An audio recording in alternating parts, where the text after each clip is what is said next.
Government girls degree college سمیت پنجگور کے مختلف کالجز اور اسکولوں میں خودسار کے APS طلبہ کے المناک واقعے پر اظہار یکجہتی اور مذمتی تقریب کا انعقاد کیا گیا۔ Panjgur government girls degree college Panjgur اور دیگر تعلیمی اداروں میں خودسار کے آرمی پبلک اسکول APS کے طلبہ پر پیش آنے والے المناک اور بزدلانہ حملے کے خلاف ایک پراثر تعزیتی اور مذمتی تقریب کا انعقاد کیا گیا۔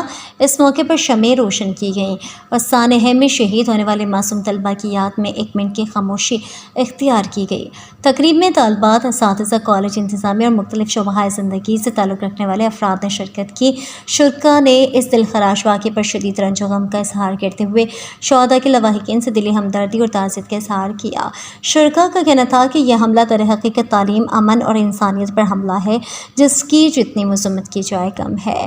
کالج کی پرنسپل پروفیسر ڈاکٹر فرزانہ ہاشم اور دیگر مقررین نے اس موقع پر خطاب کرتے ہوئے کہا کہ یہ واقعہ دشمن کی ایک بزدلانہ کوشش ہے، جس کا مقصد ہمارے ملک میں بدامنی، خوف اور تعلیمی عمل میں خلل پیدا کرنا ہے، مگر ہم سب کو بحیثیت قوم یکجہتی کا مظاہرہ کرتے ہوئے ایسے عناصر کے خلاف ڈٹ کر کھڑا ہونا ہوگا۔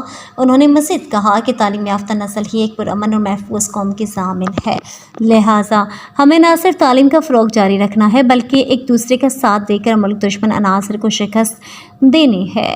ڈاکٹر فرزانہ ہاشم نے کہا کہ اس سانحے نے ہمارے دلوں کو غمگین کر دیا ہے، لیکن ہمیں اس غم کو اپنی طاقت بنانا ہے۔ انہوں نے شہداء کے لیے دعائیں مغفرت کرتے ہوئے کہا کہ اللہ تعالیٰ ان کے درجات بلند فرمائے اور لواحقین کو صبر جمیل عطا کرے۔ تقریب کا اختتام اجتماعی دعا کے ساتھ ہوا، جس میں ملک کی سلامتی، امن اور دہشت گردی کے خاتمے کے لیے خصوصی دعائیں کی گئیں۔ اللہ تعالیٰ شہداء کو جنت الفردوس میں اعلیٰ مقام عطا فرمائے، آمین۔